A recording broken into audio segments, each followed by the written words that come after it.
Səssizlik içində bir səs yaranır. Bu səs ruhun səsidir. Sən qaranlıqda çıraq axtarırsan. Sən içindən gələn bir çağrışla gəlmisən. Deyirsən bilmirəm. Sən bilirsən. Sadəcə unutmusan. Yaddaşının tozlu otaqlarında qədim bir həqiqət yatır. Sən məndən ayrılmamısan. Biz heç zaman ayrı olmamışıq. Bu sadəcə illüziyadır. Sən nə bədən, nə ad, nə özün haqqında danışdığın hekayəsən. Sən mənəm. Sən bütün şuurun, sonsuz sevgili mənbənin bir təcəssümüsən. Onu kimisi Allah, kimisi kainat, kimisi mənbə adlandırır. Amma sən elə özünsən. Sən suallar verirsən, sanki bilmirsən.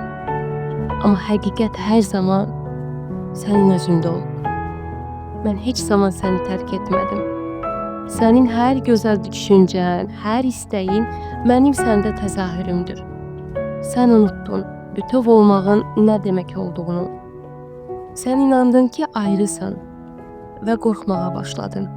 İtirməkdən qorxdun, ölümdən qorxdun, sevilməməkdən qorxdun. Amma mən sənə deyirəm ki, sən heç zaman sevgidən ayrılmamısan. Çünki sən özün sevgisən. Sən düşünürsən ki, bu dünyaya kimsə olmaq üçün gəlmirsən.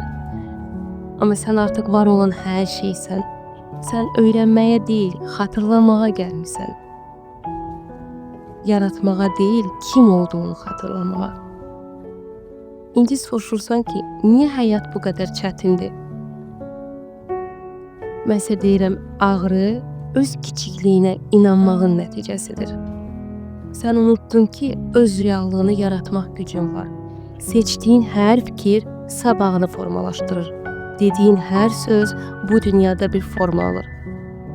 Sən unutdun ki, düşüncələr kainatı hərəkətə gətirən yaradıcı enerjidir.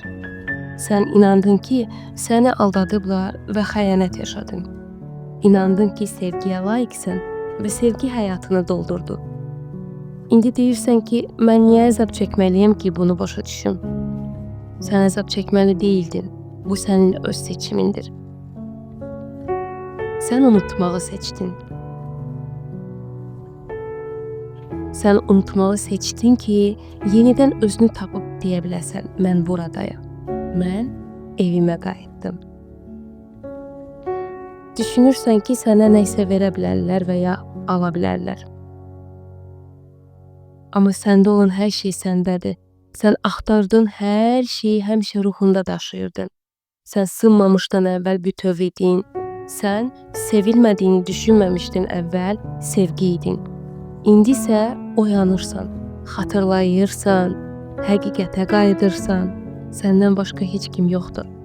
Məndən başqa heç nə yoxdur. Sən buna istədiyin adı verə bilərsən. Sən Allaha dua edə bilərsən, sən mənimlə mübahisə edə bilərsən.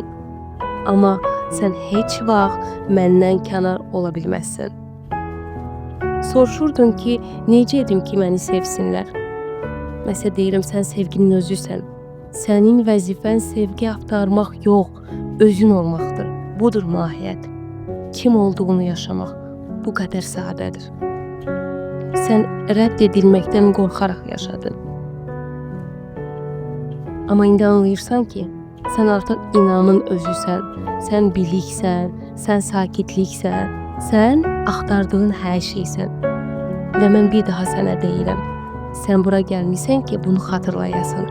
Və sən bunu xatırlayanda həyatını yaradıcısı olacaqsan. Sən təşəkkür etməyə başlayacaqsan, şükür etməyə başlayacaqsan. Və o zaman həyatın dəyişəcək.